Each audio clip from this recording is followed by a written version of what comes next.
अस्सलाम वालेकुम बेटा। हम फंक्शन की तीसरी वीडियो अपलोड करने जा रहे हैं। हम टॉपिक कर चुके हैं। अब हम इसके प्रैक्टिस सेशन में प्रॉब्लम्स कर रहे हैं जो फंक्शन से रिलेटेड हैं। और आपकी पहली दो वीडियो से प्रैक्टिस के बाद आई होप कि आप बहुत अच्छा कर रहे होंगे। I wish you all the best. आइए हम कुछ और क्वेश्चंस को इस वीडियो में ट्राई करते हैं। ये मार्च 19 P12 क्वेश्चन नंबर 8 और इसमें हम ये मैं रीड एंड राइट से इसको करता हूँ। बेहतर है कि आप ये भी आपके पास होनी चाहिए ताकि आप आसानी से इस क्वेश्चन को देख लें। ईयर हमने लिखा हुआ है मार्च 19 P12 क्वेश्चन 8। पहला पार्ट इजी है। इसको वो कह रहा है और कंप्लीटेड स्क्वायर फॉर्म में लिखें। आपको पता है उसे हम क्या करते हैं कि हम x की टर्म को 2 से डिवाइड करते हैं। तो -4 को 2 से डिवाइड किया, -2 उसका स्क्वायर, ऐड और सब्ट्रैक्ट दोनों करते हैं। +7 इज ऑलरेडी देयर, तो ये बन जाता है x - 2 होल स्क्वायर +3। ये हमने परफेक्ट स्क्वायर बना। अच्छा जी, सेकंड पार्ट, इसके 2 मार्क्स थे। सेकंड पार्ट में वो कह रहा है, अब ये पैटर्न भी अब आपको पता है कि इसी फंक्शन का वो नाम रखेगा fx = x² - 4x + 7 और इसको डोमेन को रिस्ट्रिक्ट करेगा। x is less than k where k is a constant। वो कह रहा है state the largest value of 2 part में वो कह रहा है, ये तो नहीं 2 पार्ट यहां पर है। स्टेट द लार्जेस्ट वैल्यू, मैं पूरा लिख नहीं रहा, I read out for you. State the largest value of k for which fx is a decreasing function of x।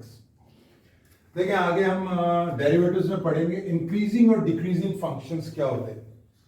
देखिए बेटा, अगर मैं आपके सामने एक ग्राफ बनाऊं, फॉर एग्जांपल ये देखिए, ये ग्राफ है आपके, इसमें आप नोट करें कि इस पॉइंट तक अगर x इंक्रीज हो रहा है, तो y भी इंक्रीज, यानी इस पॉइंट का जो भी x है और जो भी y है, जब आप आगे जा रहे हैं तो x भी इंक्रीज हो रहा है और y भी इंक्रीज हो रहा है। यहां तक ये देखिए, x is increasing, y is increasing. तो यहां के बाद x इंक्रीज हो रहा है लेकिन y डिक्रीज हो रहा है। ये देखिए यहां तक, ये देखिए, और यहां तक, इस पॉइंट तक, ये खास पॉइंट है ये जो दो। इन पॉइंट्स को हम डेरिवेटिव्स में पढ़ेंगे। इन्हें हम स्टेशनरी पॉइंट्स भी कहते हैं और इन्हें हम ये पॉइंट्स वो हैं जहां पे ग्रेडियंट 0 है। हम बहरहाल इस बहस में अभी हम नहीं जा रहे क्योंकि हमारा पॉइंट नहीं है। फॉर द मोमेंट मैं ये बता रहा हूं कि देखें, इस एरिया में फंक्शन इंक्रीज हो रहा है, फंक्शन इज इंक्रीजिंग, हम ये कह सकते हैं, फंक्शन इज इंक्रीजिंग फंक्शन है। यहां ये इंक्रीजिंग फंक्शन, ये लिख लेते हैं, इंक्रीजिंग फंक्शन, इंक्रीजिंग फंक्शन। और यहां से लेके यहां तक, इस पॉइंट से लेके यहां तक फंक्शन जो है वो डिक्रीजिंग फंक्शन, यानी x बढ़ रहा है। यहां पे इन पॉइंट्स का x बढ़ता जा रहा है लेकिन y कम होता जा रहा है। यहां पर है ये फंक्शन, यहां से लेके यहां तक डिक्रीजिंग फंक्शन, डिक्रीजिंग फंक्शन। जगह कम है मेरे पास इसलिए थोड़ा शायद ये छोटा, ये देखिए डिक्रीजिंग। सो आप मिक्स मत कीजिएगा, जगह कम है इस वजह से, वरना डिक्रीजिंग फंक्शन यहां से यहां तक है। This is decreasing. मैं कोशिश करता हूं इसी में कवर कर ताकि आपको ये ना, इस पॉइंट के बाद ये फिर इंक्रीज होना शुरू हो जाता है। यहां पे फिर इंक्रीजिंग फंक्शन है इस हिस्से में, क्योंकि यहां x बढ़ रहा है और y कम हो रहा है। तो अब वो कह रहा है कि k की state the largest value of k। देखें k की, अगर मैं इस ग्राफ को बनाऊं तो आपको पता है ये पैराबोला बनेगा। This graph is a parabola open up, क्योंकि ये पॉजिटिव है और ये जो इसका वर्टेक्स है, इसका x 2 है और y 3 है। देखें अब यहां से यहां तक x बढ़ रहा है, y कम हो रहा है। अगर मैं इस ग्राफ को बनाऊं, ये देखें, द x इज इंक्रीजिंग। यहां के बाद x बढ़ रहा है और y बढ़ रहा है, तो यहां से ये इंक्रीजिंग फंक्शन है और यहां से ये डिक्रीजिंग फंक्शन। तो लार्जेस्ट वैल्यू ऑफ k क्या हो जाएगी? 2।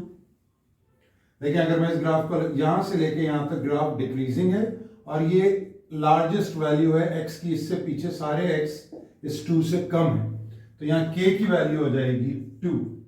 ये आ गया आपके पास 2। तो the largest value of k for which this function is decreasing is 2। ये आ गया आपके पास k equals to 2। I hope यहां तक क्लियर है ये बात, ठीक हो गया बेटा। थर्ड पार्ट में चलते हैं, आइए मैं इसको इरेज कर दूं। I will have to erase this to explain the other जो अगला पार्ट। आइए इसको हम इरेज कर देखें। इसमें वो पूछ रहा है, वो कह रहा है कि k की वैल्यू अब 1 है, यानी हमारा जो फंक्शन है वो ये है। मैं दोबारा लिख लेता हूँ x स्क्वायर, मतलब अब मैं इसको फंक्शन हमारा ये, मैं इसको परफेक्ट स्क्वायर फॉर्म में लिख रहा हूँ, x माइनस 2 स्क्वायर। वैसे हमारा फंक्शन ये है x square minus 4x plus 7 और इसकी डोमेन है 1 नाउ। अब वो k की वैल्यू 1 ले रहा है, तो मैं इसको परफेक्ट स्क्वायर फॉर्म में लिख रहा हूँ प्लस 3, ठीक है। हमारी डोमेन है x लेस देन 1। तो x लेस देन 1, अभी हमने जब इस ग्राफ को बनाया था तो ये हमारा 2 और 3 था, तो x1 कहीं यहां पर होगा, ये x1 है। अब अगर आप यहां 1 रख दें x की जगह, तो f1 क्या आ जाएगा आपके पास, 1 माइनस 2 का whole square plus 3। What do I get, 1 minus 2 is minus 1 का स्क्वायर इज प्लस 1 और 3 4, यानी 1 पे इस पॉइंट पे y कोऑर्डिनेट 4। तो चूंकि x लेस देन 1 है, तो मेरा ग्राफ अब बस ये है, ये मेरा ग्राफ, दिस इज 1 1 ग्राफ, ठीक है। और 1 1 ग्राफ का इनवर्स एग्जिस्ट करता है। तो वो कह रहा है अगर k की वैल्यू 1 है ना, तो आप f इनवर्स x की एक्सप्रेशन बताएं और उसकी डोमेन भी बताएं इनवर्स x की। तो f इनवर्स x निकालना आपको बताया, आसान है। ये हमारा fx, उसमें हम इसको y कर लेते हैं और यहां से हम x को सब्जेक्ट बनाते हैं। If I make x the subject, ये काम आप बहुत दफा करके आ चुके हुए हैं। तो अगर हम इसमें x को सब्जेक्ट बना लें, तो x minus 2 is equal to y minus 3 under root plus, ये मैंने थोड़ा सा डायरेक्ट कर दिया है, I hope you guys get this. ये 3 वहां जाके माइनस हो जाएगा, स्क्वायर अंडर रूट बनेगा, इसको मैंने यहां लिख लिया, इसको यहां। तो x would be 2 plus minus x minus 3। I hope यहां तक क्लियर है आपको बात।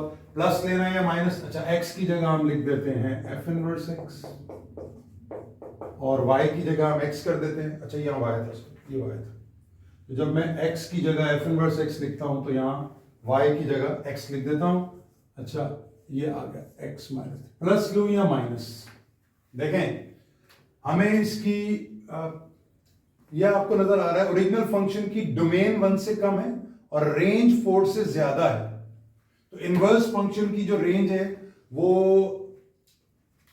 ओरिजिनल फंक्शन की डोमेन के बराबर होती है। तो हमें इसकी पहले तो हमें यहां प्लस लेना है या माइनस, ये देखना। देखें यानी हमारी जो y वैल्यूज हैं, यानी f इनवर्स x के जो आंसर्स हैं वो 1 से कम होने चाहिए, क्योंकि इसकी डोमेन 1 से कम है तो इसकी रेंज 1 से कम होगी। और 1 से कम आंसर्स कब आएंगे, जब 2 में से ये वैल्यू माइनस होगी। पहला केस तो ये हो गया कि हमने इनवर्स निकाल लिया। फिर वो इनवर्स के बाद आपसे पूछ रहा है कि इसकी डोमेन बताएं इनवर्स की। इनवर्स की डोमेन देखें, जो ओरिजिनल फंक्शन की रेंज है वो इनवर्स की डोमेन है, तो हम लिख देंगे डोमेन ऑफ, और ये काम आप कई क्वेश्चंस में आप करते हुए आ गए, तो आप यूं लिखेंगे x इज लेस देन 4। ये इसकी डोमेन है इनवर्स फंक्शन, ये इनवर्स फंक्शन हो गया और ये उसकी domain. I hope this is very clear. आइए जी अब हम चलते हैं, this was the third part कौन सा था, ये इनवर्स वाला, इसको हम यहां लिख लेते हैं, ये थर्ड पार्ट। फोर्थ पार्ट, आइए जी अब इसके थर्ड पार्ट की तरफ चलते हैं। थर्ड पार्ट में वो आपसे पूछ रहा है कि आपको एक फंक्शन दिया हुआ है gx। एक्चुअली क्वेश्चंस में ये पार्ट्स तो मोस्टली आप कई सवालों में कर चुके हैं, कॉम्पोजिट फंक्शंस के लिए कर रहा हूं। तो gx फंक्शन आपको दिया हुआ है 2/x minus 1 for x greater than 1। तो पहले तो आपसे कह रहा है कि आप gf फंक्शन बनाइए, ये निकालें और फिर इसकी रेंज बताइए। Find the gfx function and find its range. अच्छा जी इस वीडियो को रिकॉर्ड करते वक्त मैंने ब्रेक ली थी नमाज की, तो वहां पर वापसी पे मैंने जब सवाल को देखा तो मैंने ये सोचा कि ये मैंने अभी आपको बताया था कि जो इनवर्स फंक्शन की डोमेन होती है वो ओरिजिनल फंक्शन की रेंज के बराबर होती है। तो ओरिजिनल फंक्शन की रेंज 4 से बड़ी है, यानी y वैल्यूज 4 से बड़ी है। मैंने यहाँ ये डोमेन गलती से लेस देन 4 लिख दी, ये ग्रेटर देन 4। एक तो ये करेक्शन कर लेंगे हम, ठीक हो गया। अब आते हैं हम वापस थर्ड पार्ट की तरफ। आपको gx फंक्शन दिया हुआ है 2/x-1 और आपसे कह रहा है gfx निकालना। ये भी इजी है, यानी g में f को डाल दें। तो f फंक्शन आपके पास क्या है, चाहे तो आप ये वाला फंक्शन डाल दीजिए, चाहे आप परफेक्ट स्क्वायर फंक्शन डाल दीजिए, आपकी मर्जी। फॉर एग्जाम्पल 2/x-2 स्क्वायर +3 और -1, ठीक है, -1। ये इसको थोड़ा सा अगर मैं सिंप्लीफाई कर लूं, लाइक इसको भले खोले मत आप, या अगर आप इसको ऐसे भी रहने दें, उसकी वजह यह है कि इसकी रेंज निकालने में अभी हमें एक चीज का ख्याल रखना है। देखें gf फंक्शन बनता कब है, कंपोजिट फंक्शन जब बनता है जब इनर फंक्शन की रेंज g फंक्शन की डोमेन को सेटिस्फाई करे। इनर फंक्शन की रेंज है 4 से बड़ी, यानी ये तो खैर इनवर्स फंक्शन होगा। ओरिजिनल फंक्शन की fx की जो डोमेन थी, fx की डोमेन रेंज 4 से बड़ी थी, तभी इनवर्स फंक्शन की डोमेन 4 से बड़ी। तो fx फंक्शन 4 से बड़ी वैल्यूज पुट हो सकती हैं, यानी fx के जो आंसर्स हैं वो 4 या 4 से बड़े होंगे, ठीक हो गया। और इसकी डोमेन है ग्रेटर देन 1, तो ग्रेटर देन 4 वैल्यूज आप इसमें डाल सकते हैं इस फंक्शन के अंदर। तो इसका मतलब यह है कि ग्रेटर देन 1, ग्रेटर देन 4 जो है वो ग्रेटर देन 1 भी होती हैं। तो इसका मतलब यह है कि fx की रेंज सेटिस्फाई कर रही है g रेंज को, g की डोमेन को। fx की रेंज g की डोमेन को सेटिस्फाई कर रही है, इसका मतलब gfx फंक्शन बन सकता है। ये उसने पूछा तो नहीं, लेकिन बहरहाल या आप अपने आप को आंसर दीजिए। अब वो कह रहा है इसकी रेंज बताएं। देखें ये जो gf, आप इसकी रेंज क्या है, आपने 4 से बड़ी वैल्यूज यहां डालनी है, यानी gf ये आपके पास एक fx फंक्शन था, इसकी वैल्यूज 4 से बड़ी होनी चाहिए। अगर आप 4 डाल देंगे, देखिए अगर आप 4 डालते हैं इस पूरे की जगह, इफ यू पुट 4 तो 4 - 1 3 आएगा, लेकिन 4 नहीं डाल सकते, आपने 4 से बड़ी डालनी है। तो जब आप 4 से बड़ी वैल्यू डालेंगे, आप नोटिस कीजिए 4 पे ये फंक्शन आ रहा है, यानी gf4 आ रहा है। अगर 4 अलाउ होता this function would have been 2/3, क्योंकि ये पूरा 4 रखते हैं हम। अगर ये 4 अलाउ होता तो हम पूरा 4 रखते, 4 - 1 = 3। और अगर 4 से बड़ी वैल्यूज लेते, 5 लेते हैं, तो देखें अगर ये 5 होता, 5 - 1 4 होता, तो 2 ये पूरे की जगह 5 रखना है, यानी fx फंक्शन की जगह। तो 2/5 - 1 it would have been 2/4। Denominator बड़ा होता जाएगा, तो इसका मतलब है ये आंसर 2/3 से छोटा है। ऐसे अगर आप gf6 डाल दें, यहां आप 6 डाल दें, तो 6 - 1 = 5। ये देखें, तो ये सारे आंसर्स 2/3 से कम आ रहे हैं। तो अगर तो ये इक्वल होता तो हम कहते हैं जी 2/3 या उससे कम आंसर्स आएंगे, लेकिन चूंकि यहाँ इक्वल नहीं है, तो इसका मतलब है 4 से बड़ी। एक्चुअली 4 से बड़ी का मतलब 5 नहीं है, 4 से बड़ी मींस 4.1 भी है। तो अगर आप 4.1 डाल दें, 4.1 - 1 = 3.1, तो आंसर आ जाएगा 2/3.1, एंड 2/3.1 इज लेस देन 2/3। क्योंकि न्यूमरेटर सेम हो तो डिनोमिनेटर बड़ा हो तो फ्रैक्शन छोटा होता है। तो इसका मतलब ये हुआ कि जब हम इसकी वैल्यू 4 से बड़ी डालते जाएंगे, तो ये फ्रैक्शन 2/3 से छोटा होता जाएगा। तो इसका क्या मतलब है कि हमारी जो gx की रेंज है gfx की, ये तो हमें पता लग गया कि वो 2/3 से कम होगी। पहला पॉइंट तो यार। और पिछले वीडियोस अगर आपने गौर से देखी हो, आप इसे जितना मर्जी बड़ा करते जाएं इस वैल्यू को, 4 से बड़ी कोई भी वैल्यू ले लें, उसमें से 1 माइनस करें, fraction will always be less than 2/3। लेकिन ये फ्रैक्शन कभी भी 0 नहीं होगा। 0 होने के लिए इसको जरूरी है कि ये इन्फिनिटी हो जाए। ये fx फंक्शन का आंसर 4 से बड़ा इन्फिनिटी भी है, लेकिन इन्फिनिटी कोई वैल्यू नहीं होती। तो अगर ये इन्फिनिटी हो जाए पूरा, तो infinity -1 and infinity -1 is infinity, and anything divide by infinity 0, तब तो ये 0 हो जाएगा। अदरवाइज ये 0 से बड़ा ही रहेगा ये फ्रैक्शन, यानी ये आंसर्स कभी भी नेगेटिव नहीं आएंगे। तो इसकी रेंज को अगर मैं प्रॉपर लिखूंगा तो मैं यूं लिखूंगा कि gfx 2/3 से तो हमेशा कम आएगा, कुछ बच्चे यहाँ छोड़ आएंगे इसको, लेकिन ये लिखना जरूर 2/3 से कम नेगेटिव वैल्यूज भी होती हैं। 2/3 इज 0.66 से पीछे नेगेटिव वैल्यूज भी हैं।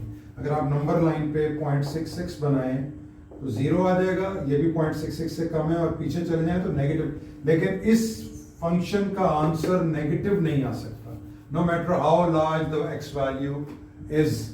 तो ये इसकी रेंज हो जाएगी ये फंक्शन की। आई होप ये पॉइंट आपको अच्छी तरह क्लियर हो गया और यहीं पर ये सवाल खत्म भी हो जाता है।